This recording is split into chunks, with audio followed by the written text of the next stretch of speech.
नमस्कार दोस्तों, कैसे हैं आप सभी लोग। उम्मीद करता हूँ आप सभी लोग जहाँ पर भी होंगे बढ़िया होंगे और स्वस्थ होंगे। समुच्चय की हमारी ये दूसरी क्लास है। पहली क्लास में हम आपको इंट्रोडक्शन दिए थे कि हमारा समुच्चय क्या होता है, इसमें कितने टॉपिक्स हैं, क्या क्या चीज़ें हमें समझनी है, क्या ये चैप्टर हमारा बहुत बड़ा है या छोटा चैप्टर है, ठीक ना। और बोर्ड एग्जाम में कहाँ से क्वेश्चन आएंगे, सारी चीज़ें हम आपको क्लियर कर दिए थे कि इस चैप्टर के राइटर्स भी कौन है, यहाँ तक भी हम आपको बता दिए थे, ठीक ना। मतलब पहली क्लास में इंट्रोडक्शन इसका पूरी तरह से कंप्लीट हो गया था। अब ये दूसरी क्लास है, दूसरी क्लास से हम स्टार्ट करेंगे, पॉइंट के हिसाब से चलेंगे और समझाएंगे आपको, ठीक ना। तो आज की इस क्लास में 2 पॉइंट्स हैं। पहला हमारा है रोस्टर विधि, ठीक ना। पहला हमारा कौन सा है पॉइंट, रोस्टर विधि। रोस्टर विधि जिसको हम बोलते हैं सारणीबद्ध, क्या बोलते हैं, सारणीबद्ध, ठीक है। दूसरा पॉइंट हमारा है समुच्चय निर्माण विधि, ठीक ना। क्या है, समुच्चय निर्माण विधि, ठीक ना। बहुत ही इंपॉर्टेंट टॉपिक हमारे हैं ये, इसलिए इंपॉर्टेंट है क्योंकि जो हमारी इस क्लास की या इस चैप्टर की पहली प्रश्नावली है ना, इन्हीं 2 पॉइंट्स को पर आधारित है। ठीक है, अगर आप इन दोनों पॉइंट्स को समझ गए हैं तो आप पहली प्रश्नावली को हल कर ले जाएंगे, बिल्कुल आसान, ठीक है ना। ज़्यादा मेहनत नहीं करनी पड़ेगी आप सभी लोगों को, ठीक है। पहले एक लड़की ने कमेंट किया था कि सर जो है आप पंखा बंद कर दीजिए, ठीक है। पंखा बंद कर देंगे तो आवाज़ क्लियर आएगी, ठीक है। मैं अभी एक वीडियो अपलोड किया हूँ जिसमें मैं पंखा बंद कर देता और गर्मी बहुत लग रही थी, ठीक है। गर्मी बहुत थी, इस वजह से हमें समझाने में भी दिक्कत हो रही थी, ठीक है ना। और बाकी लोगों ने कमेंट किया कि सर आप पंखा चालू कर लीजिए, तो इस क्लास में पंखा चालू कर लूँगा, ठीक है ना। बाकी थोड़ा एडजस्ट कर लीजिएगा क्योंकि गर्मी बहुत लगती है और समझाने में भी दिक्कत हो जाती है। अगर आपको बढ़िया से समझा नहीं पाएंगे तो फिर आप कहेंगे कि सर पढ़ा नहीं पाते हैं, समझा नहीं पाते हैं, बेकार है, ठीक ना। इस वजह से हम पंखा भी चालू कर दिए हैं। चलिए अब थोड़ा सा और गहराइयों के रूप में चलते हैं, देखते हैं कि क्या होता है। देखिए इसमें 3-4 ऐसे नंबर्स हैं। नंबर्स मतलब क्या, हमारे जो होते हैं प्रतीक जिसे बोलते हैं, सिंबल, ठीक ना, उनके बारे में मैं थोड़ा बता दे रहा हूँ। देखिए एक तो हमारा होता है यन, ठीक ना। यन तो सभी जानते हैं कि जो हमारा होता है यह प्रकृत संख्या होता है। यन क्या हमारा होता है, यन जो हमारा प्रकृत संख्या होता है, ठीक ना, प्रकृत संख्या। इसलिए मैं आपको समझा रहा हूं ताकि अभी जब मैं आपको आगे समझाऊंगा ना तब इसमें दिक्कत ना हो कि यन क्या होता है, सर जेड क्या होता है, क्यू क्या होता है, आर क्या होता है, दिक्कत ना हो। इसलिए जब हम आपको पहले में बता दे रहे हैं कि जो हमारा ये प्रतीक है, ये इसका सिंबल है, ठीक ना। एक हमारा होता है जेड, ठीक ना। अब ये जेड हमारा क्या है, जेड एक तो परिमेय संख्या के रूप में मान लीजिए, ठीक ना। क्या है, परिमेय संख्या के रूप में मान लीजिए जेड भी हमारा दिया गया है। एक हमारा होता है आर, ठीक ना, एक हमारा होता है क्यू, और एक हमारा होता है जेड प्लस होता है, एक हमारा होता है आर प्लस होता है, एक क्यू प्लस होता है, ठीक ना। ये सब होते हैं, सभी को हम देखिए जेड जो हमारा होता है एक इंटीजर नंबर के रूप में होता है। किसके रूप में होता है, इंटीजर नंबर। इंटीजर नंबर मतलब हमारा क्या हो जाता है, हिंदी में बोलते हैं पूर्णांक। क्या होता है, ये क्या होता है, हमारा पूर्णांक होता है, ठीक ना। ये हमारा परिमेय संख्या होती है। क्या होती है हमारी, है ये परिमेय संख्या होती है। क्यू जो हमारी होती है वो परिमेय संख्या होती है, परिमेय संख्या। अभी एक रह गया आर। आर मतलब हमारा क्या होता है, रियल नंबर। रियल मतलब क्या होता है, वास्तविक संख्या, वास्तविक संख्या, ठीक ना। अब जेड प्लस है तो मतलब धन पूर्णांक हमारा हो गया, पूर्णांकों की संख्या ऐसे लिख दिया हूं तब समझ गए, पूर्णांकों की संख्या, ठीक ना। जेड मतलब क्या होता है, जेड प्लस का मतलब धन पूर्णांकों की संख्या, क्योंकि प्लस है तो धन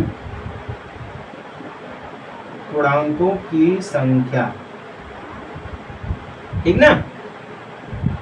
आर मतलब, आर प्लस मतलब धन वास्तविक संख्या, धन वास्तविक, ठीक ना, बाकी संख्या समझ जाएंगे।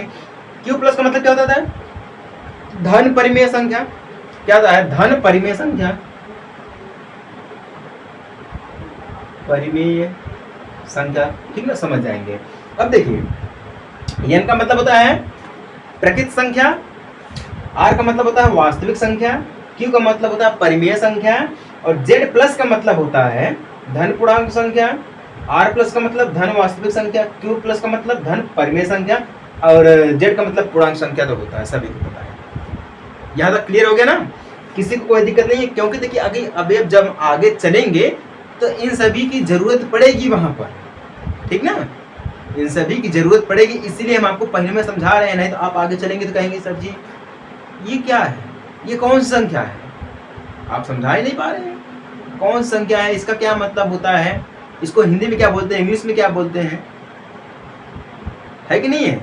तो पहले में सारा डाउट क्लियर हो जाएगा तो बढ़िया है। अब देखिए इसमें देखिए एक और पॉइंट्स आता हमारा है कंपोनेंट। क्या होता है? कंपोनेंट, कंपोनेंट, ठीक है, जिसको बोलते हैं अवयव, अवयव होता है, ठीक है। अब तो हमारा सेट है, पहले में से पढ़ा है, सेट यानी कि समुच्चय।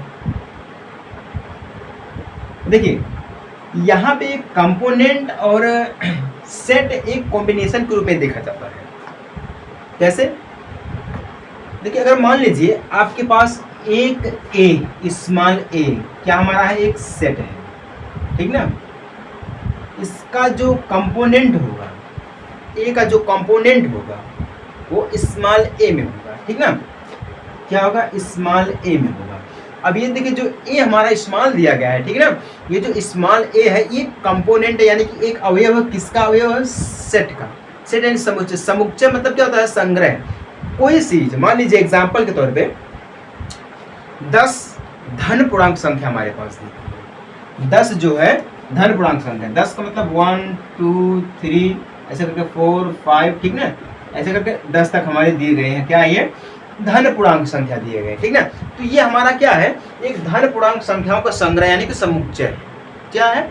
एक धन पूर्णांकों का एक हमारा क्या है, संख्या जो है इसका एक समुच्चय है। अब देखिए एक जब ये समुच्चय यानी कि सेट हमारा है तो इसको पूरा का पूरा हम क्या मान लेते हैं, ए मान लेते हैं, ठीक ना। एग्जाम्पल के तौर पे हम क्या मान लेते हैं, ए इक्वल, ए जो हमारा क्या है, ये सेट है, ठीक ना, क्या है, सेट है। सेट क्या है, 1 से लेकर 10 तक धन पूर्णांक संख्या हमारी, ठीक ना, धन पूर्णांक संख्या है। तो अब मान लीजिए जो हमारे पास संख्या बी दी है, ठीक ना, बी मान लीजिए, इसमें हम ले लेते हैं 3 4 5, ठीक ना, 6 ले लेते हैं, ऐसे करके 10 तक ले लेते हैं, ठीक ना। और इधर मान लीजिए, हाँ बस ठीक है, इतना रहने दीजिए एग्जाम्पल के तौर पे, ठीक ना। अब देखिए ये जो हमारा ए दिया गया है स्मॉल ए है, ठीक ना, अब ये स्मॉल कैपिटल ए है, कैपिटल बी हमारा दिया गया है, ठीक ना। कैपिटल ए हमारा क्या है, सेट है, किसका है, धन पूर्णांक संख्याओं का संख्या है, ठीक ना, धन पूर्णांक संख्या हमारी दी गई है। अब देखिए क्या जो हमारा ये जो दिया गया है कैपिटल ए और कैपिटल बी, ये देखिए capital A equal capital B, कैसे, ध्यान दीजिएगा, इसके जितने भी कंपोनेंट हैं, कैपिटल ए के जितने भी कंपोनेंट यानी जितने भी अवयव दिए गए हैं वो सारे के सारे अवयव कैपिटल बी में दिए गए हैं, यानी कि कंपोनेंट हमारे इसमें दिए गए हैं अवयव। 1 2 आगे लगा दे रहा हूँ, क्लियर हो जाएगा, कोई दिक्कत नहीं है। 1 2 क्लियर ना। नहीं तो आप कहेंगे सर ये क्यों गायब है, आप कैसे कह रहे हैं? अब देखिए हो गया कि नहीं हो गया, इसी प्रकार से अब ये जो हमारा कंपोनेंट होता है ना, वो एक समुच्चय का एक ही उसमें से निकला हुआ कुछ अंश होता है, ठीक ना, वही अंश है। जैसे कि माँ होती है, माता पिता हैं, हम उनका एक अंश है, माता पिता के जो है हम एक अंश है, तो वो क्या है, सेट है, हम कंपोनेंट हैं, वो एक बड़ा संग्रह है, हम एक छोटा सा उनका एक प्रोडक्ट ही हो, समझिए, ठीक ना। तो ये हमारा रहा कंपोनेंट, ठीक ना। अब देखिए कंपोनेंट ऐसा हो सकता है ए का कंपोनेंट, ए का जो ए हमारा है समुच्चय ए है, ये इसमें बी नहीं हो सकता है, स्मॉल बी नहीं हो सकता। क्यों नहीं हो सकता है? ध्यान दीजिएगा, जो भी हमारे कंपोनेंट दिए गए हैं कैपिटल ए में, वो सारे के सारे कैपिटल बी में दिए गए हैं, ठीक ना, सारे के सारे कैपिटल बी में दिए गए हैं। तो क्या ये स्मॉल बी हो सकता है? नहीं हो सकता भैया, स्मॉल बी नहीं हो सकता है।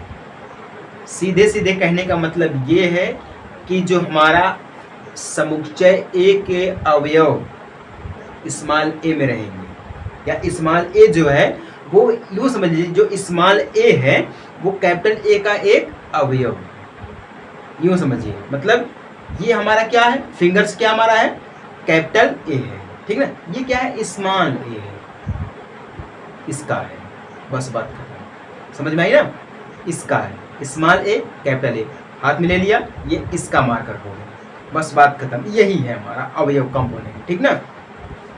अब हम ये कह दे ए है कैपिटल ए है स्मॉल बी, क्या ये हो सकता है? नहीं। इसको हम ऐसे इससे थोड़े लिख सकते हैं, ऐसे इंग्लिश कैसे लिखेंगे हम? जब भी लिखेंगे तो मार्कर से लिखेंगे ना, तो वही बात है। समझ में आया आप सब लोगों की नहीं? चलिए यहाँ तक समझ में आ गई है। अब हम आगे बढ़ते हैं। अब आगे कहाँ बढ़ेंगे? सबसे पहले हम आपको ये समझाएंगे कि जो हमारा रोस्टर विधि जिसे हम बोलते हैं सारणीबद्ध, ये हमारा क्या होता है? हैं? सारणीबद्ध हमारा क्या होता है भैया? जिसे हम बोलते हैं रोस्टर विधि, ठीक है। पॉइंट्स में डाल रहा हूं, रोस्टर विधि समझेंगे बढ़िया से। रोस्टर विधि, ठीक ना, क्योंकि इसी के आधार पे हमारी पहली प्रश्नावली दी गई है, रोस्टर और समुच्चय निर्माण, इसी के आधार पे हमारा पहला प्रश्नावली है। अगर हम इसको समझ गए तो अपनी पहली प्रश्नावली को बहुत ही आसान तरीके से हल कर ले जाएंगे। समझ में आई बात ना? देखिए रोस्टर विधि का मतलब हमारा क्या हो जाता है कि इसमें जितने भी अवयव रहते हैं वो तो कंप्लीटली रहेंगे, और जो अवयव है उस अवयव का आधा और इसमें ऐड किया जाता है। कहने का एग्जाम्पल के तौर पे आपको मैं एक बात समझा रहा हूँ। देखिए एग्जाम्पल के तौर पे स्कूल है, SCHOOL, एग्जाम्पल, ठीक ना, एग्जाम्पल। ये शब्द हमारा क्या है? स्कूल है, ठीक ना, ये शब्द हमारा क्या है? स्कूल है। अगर इसी स्कूल को हम रोस्टर रूप में लिखेंगे तो कैसे लिखेंगे? SCHOOL, अलग अलग करके, ठीक ना। अब आप ये बोलेंगे कि सर इसमें एक ओ कहाँ गया है? एग्जाम्पल के तौर पे आपको समझा रहे हैं, एग्जाम्पल के साथ समझाएंगे तो आपको बढ़िया तरीके से समझ में आएगा, और आसान भाषा में समझेंगे, कम समय में समझेंगे। सबसे बड़ी बात तो ये है, ठीक है ना। किसी भी चीज को समझने के लिए ना बढ़िया से उसको सुनना पड़ता है, तब जाकर कोई चीज समझ में आती है, ठीक ना। देखिए यही एग्जाम्पल हम आपको दिए हैं, आप इसी एग्जाम्पल से समझ सकते हैं कि रोस्टर विधि हमारी क्या विधि है। रोस्टर विधि हमारी क्या विधि है, इसी एग्जाम्पल से आप समझ सकते हैं। एक ओ गायब इसमें है। रोस्टर विधि का मतलब होता है कि जो भी शब्द हम लिखें या जो भी अंक लिखें या अल्फाबेट कोई भी नंबर लिखे या कोई भी संख्या लिखे, कुछ भी लिखे, उसको उस संख्या में जो शब्द लिखे हैं उस शब्द का प्रयोग हम दोबारा नहीं कर सकते हैं उसमें। समझ में आई बात ना? स्कूल है SCHOOL, इसमें देखिए 2 बार ओ आया है। जब हम इसको रोस्टर रूप में लिखेंगे SCHOOL, मतलब हम दोबारा शब्द का प्रयोग नहीं कर सकते हैं। कोई भी शब्द हो, ओ है, ओ का हम दोबारा प्रयोग नहीं करेंगे, ठीक ना। अगर हम दोबारा प्रयोग कर दिया वो रोस्टर विधि है ही नहीं। और रोस्टर विधि में लिखने के लिए हमें शब्द का जो प्रयोग किया जाता है वो एक ही बार रहेगा, मतलब एक शब्द एक ही बार प्रयोग किया जा सकता है, बस यही क्लियर है, ठीक ना। जैसे कि एग्जाम्पल के तौर पे आप ये समझ लीजिएगा कि जो हमारे अंग्रेजी वर्णमाला के स्वर हैं, ठीक ना, अंग्रेजी वर्णमाला के जो स्वर हैं, ए है, ई है, आई है, ओ है, यू है, ठीक ना, ये क्या है? अंग्रेजी वर्णमाला के स्वर है। इसमें देखिए जो 5 स्वर दिए गए हैं, ये अंग्रेजी वर्णमाला में और कहीं पर प्रयोग किए जाते हैं? एक ही बार किया जाता है, ये सब एक ही बार है। तो ये क्या है? एक रोस्टर विधि है जिसका प्रयोग सिर्फ हम एक बार करेंगे, रोस्टर विधि। समझ में आई बात कि नहीं आई है? जैसे कि एग्जाम्पल के तौर पर आप ये समझ लीजिएगा, 42 है, ठीक ना, ये बढ़िया से चल नहीं रहा है। 42 ये जो संख्या हमारी दी गई है, इसको हमें डिवाइड करना है, विभाजित करना है, ठीक ना। अब ये जितनी भी संख्या से विभाजित होगा वो सारे के सारे रोस्टर रूप में रहेंगे। क्यों रहेंगे? क्योंकि ये एक बार में एक संख्या से विभाजित होगा, उस संख्या से दोबारा विभाजित नहीं होगा। जैसे कि ये 1 से विभाजित हो सकता है, 2 से विभाजित हो सकता है, क्यों? 3 से विभाजित हो सकता है, 6 से हो सकता है, 7 से हो सकता है, ठीक ना, 7 6 42 हो जाएगा, ठीक ना। उसके बाद हमारा ये किससे हो सकता है? 14 से हो सकता है, 14 से विभाजित हो सकता है, 21 से हो सकता है, और खुद 42 से हो सकता है, ठीक है। अब देखिए, 1 एक ही बार आया, 2 एक ही बार आया, 3 एक ही बार आया। ये क्या हमारे हैं? जितने भी संख्या दी गई हैं, ये 42 को डिवाइड करते हैं, मतलब ये 42 को 42 को विभाजित करते हैं, काटते हैं, ठीक ना। तो ये एक ही बार, एक संख्या एक ही बार प्रयोग की गई है, तो ये हमारी क्या है? रोस्टर है। अब एक चीज आप नोट करिएगा, रोस्टर विधि को हमेशा मझले ब्रैकेट में रखते हैं। कौन से ब्रैकेट में रखते हैं? मझले ब्रैकेट में रखते हैं, ऐसे करके। अब मझला ब्रैकेट कैसे है? देखिए, ये हमारा कौन सा ब्रैकेट है? मझला ब्रैकेट। हमेशा मझले ब्रैकेट में ही हम रखते हैं रोस्टर विधि को। समझ में आई ना? देखिए, ये गणित है भैया, गणित को समझना इतना आसान भी नहीं है जितना आप सभी लोग समझ लेते हैं। कोई भी चीज है अगर हमें समझनी है ना, तो मन लगा के समझना पड़ेगा, बिल्कुल ध्यान से कॉन्सेंट्रेट करके समझना पड़ेगा, तब जाके कोई चीज आपको समझ में आएगी, है कि नहीं है? किसी भी चीज को इकट्ठा करने के लिए ना बहुत टाइम लग जाता है, लेकिन बिखरने के लिए एक पल ही काफी है, बिखर जाएगा। समझ में आई बात ना? तो ये रहा हमारा रोस्टर विधि। रोस्टर विधि आपको समझ में आ गई कि नहीं आ गई? एक शब्द एक ही बार प्रयोग किया जाएगा, ये रोस्टर विधि, ठीक ना। अभी हम और भी एग्जांपल्स देंगे। चलिए आते हैं अब समुच्चय निर्माण रूप में। निर्माण मतलब हमें कोई चीज बनानी है, निर्माण यही है कि कोई चीज हमें बनानी है। समझ में आ गए? तो फटाफट से देखिए, पहले तो हमें ये लगता था कि अगर हम आप सभी लोगों से कहेंगे कि सब्सक्राइब करिए चैनल को, ठीक ना, लाइक करिए, तो हो सकता है उसमें कुछ फ़ायदा हो, है कि नहीं है? पहले तो यही लगता था कि हो सकता है उसमें कुछ फ़ायदा हो, लेकिन मैं गलत था। मैं ये कह रहा हूँ आपसे कि आप वीडियो को ज़्यादा से ज़्यादा शेयर करिए हर एक बच्चे के पास जो गलत डायरेक्शन में जा रहा है, जो गलत दिशा में जा रहा है, जिसको समझ में नहीं आ रहा है कि वो क्या करे। वो सीधे हमारे पास कमेंट करे कि सर क्या करना चाहिए, कैसे करें, सब कुछ हम आपको बताएंगे। हर एक बच्चे के पास शेयर करो वीडियो, ठीक ना। बाकी सब्सक्राइब करो या मत करो, उससे मुझे नहीं है। दूसरा हमारा है समुच्चय निर्माण, ठीक ना, विधि यानी कि मेथड। इसमें क्या चीज दिया गया है? इसमें भी कुछ उसी प्रकार से दिया गया भैया, ठीक ना। इसमें भी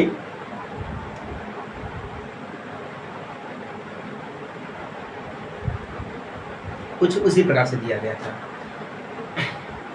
उसमें क्या दिया गया था रोस्टर रूप में कि एक शब्द का प्रयोग सिर्फ हम एक ही बार कर सकते हैं इस विधि में, ठीक ना।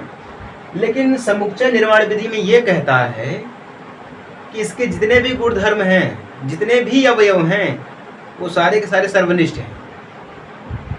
सर्वनिष्ठ का मतलब क्या है कि एक ही जगह के हों, ठीक ना। एक ही जगह का मतलब क्या हो जाता है, वो अलग अलग जगह के ना, मतलब एग्जाम्पल के तौर पर समझ लीजिए, वही चीज़ है कि जो हमारा ये नहीं है कि अंग्रेजी वर्णमाला के स्वर ए, ई, आई, ओ, यू, ये स्वर है ना अंग्रेजी वर्णमाला के, ये जो है ना इसी स्वर से ही हम निर्माण करेंगे। ये कहने का मतलब ये नहीं, एग्जाम्पल है, इसी स्वर से निर्माण करेंगे। बाहरी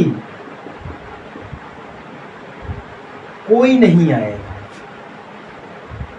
क्यों? बाहरी कोई नहीं आएगा, सब अपने रहेंगे। इसे नहीं, जब दोस्त होते हैं ना, जब पार्टी वार्टी देते हैं तो कहते हैं कि सब अपने ही लोग रहेंगे, पैसा लगा लगा के पार्टी कर लेंगे, बाहरी कोई नहीं आएगा। बाहरी आएगा तो वो मजाक खराब हो जाएगा, बाहरी आएगा तो मजाक खराब हो जाएगा। उसी प्रकार से है ये। जब भी जीवन में याद रखना कि जब भी दो लोग रहते हैं ना, अगर कोई तीसरा आता है तो वहाँ पे फूट हो जाती है, दूरियां बढ़ जाती हैं। समझ में आई बात ना? तो कहने का मतलब ये है कि कोशिश करना कि कोई तीसरा ना आ पाए बीच में। जब कभी भी बीच में तीसरा आया है, ये आज से नहीं बरसों से चला आ रहा है। महाभारत में देखिए, कर्ण, अर्जुन, बीच में कौन आया है? कृष्णा। लोग कहते हैं कि जो है महाभारत हुई थी, बीच में कृष्णा आए थे, अर्जुन को कह रहे थे, अर्जुन की तरफ से साथ दे रहे थे, हैं? पांडव और कौरव के बीच में लड़ाई थी, मामला शांत था, फिर बीच में कृष्णा जी आ गए तीसरा बन के, खत्म करवा दिए सबको। आज खत्म है सभी के सभी, कोई नहीं जिंदा है। तो जब भी जिंदगी में कोई तीसरा आता है तो जिंदगी अपने रुख मोड़ लेती है। तो कोशिश करिएगा कि कोई तीसरा बीच में ना आए, ठीक ना। और आ भी जाता तो क्या करेंगे अब, हैं? उसी प्रकार से ये कि कोई बाहरी ना आए, मतलब जितने भी कंपोनेंट रहेंगे सारे के सारे अंदर वाले कंपोनेंट रहेंगे, बाहर वाला कोई कंपोनेंट हमारा नहीं रहेगा। अगर बाहर का कोई कंपोनेंट है तो वो समुच्चय निर्माण विधि नहीं है, खत्म, ठीक ना। इसको भी हम मझले ब्रैकेट में ही रखते हैं हमेशा, ठीक ना। अब ये जरूरी नहीं है कि सिर्फ यक्स ही हम लिखे, एक्स, ठीक ना। यक्स की जगह पे वाई कर सकते हैं, जेड कर सकते हैं, कोई दिक्कत वाली बात नहीं है, ठीक ना। अभी आगे हम और आपको समझाएंगे बढ़िया तरीके से, ठीक ना, बढ़िया तरीके से समझाएंगे। ध्यान देना, क्योंकि देखिए आप ही लोगों को ध्यान देना, आप ही लोगों को समझना, हमें क्या करना है, ये हम तो कहेंगे चलो ठीक है। अगर अब हमसे ये कहा जाए, ये समझ में आ गया कि नहीं, जो भी रहेगा सब अंदर का रहेगा, बाहरी कोई नहीं रहेगा, बस यही इतना है, ठीक ना। अब चलिए कुछ और समझ लिया जाए। कुछ और का मतलब क्या है कि अगर हमारे पास दिया गया है, रोस्टर विधि दी गई है, अगर हमें उसको समुच्चय निर्माण रूप में करना है तो कैसे करेंगे, ठीक ना, कैसे करेंगे। अब देखिए ये हमारे पास एग्जाम्पल के तौर पर पहले दिया गया है, पी आर आई, ठीक ना, फिर क्या है, एन है, फिर क्या है, सी ए एन, ठीक ना। और दूसरा, ठीक ना, दूसरा ये हमारा क्या है, समुच्चय निर्माण रूप है या रोस्टर विधि है, ठीक ना। अब समुच्चय निर्माण विधि क्या है, P R I N C E, ठीक ना, आई की जगह पे आई दिया गया, आई लिखेंगे, I P R I N C I, फिर क्या है, पी ए एल, ठीक ना। ये क्या दिया गया, प्रिंसिपल दिया गया, ठीक ना। प्रिंसिपल का मतलब क्या हो जाता है, देखिए प्रधानाध्यापक को अभी आप बोलेंगे सर तो प्रधानाचार्य हो गया, हेडमास्टर, प्रिंसिपल। देखिए ये एक रूप में ध्यान दीजिएगा, ये हमारा क्या है, समुच्चय निर्माण रूप है। ठीक है, ये क्या है हमारा रोस्टर। रोस्टर में देखिए कहीं पर भी आपको एक शब्द दिया गया है पी, दोबारा उसका प्रयोग किया गया है? नहीं किया गया है, नहीं किया गया है ना। अब प्रिंसिपल में देखिए क्या है, जो भी है सबंधक के हैं, ठीक ना, इसका प्रयोग किया गया है। रोस्टर रूप में मतलब ये हो जाता है कि हम उस शब्द का दोबारा प्रयोग कर सकते हैं, लेकिन कोई बाहरी शब्द हम लाके नहीं उसको जोड़ सकते हैं। ये हमारा क्या होता है, समुच्चय निर्माण। ठीक ना।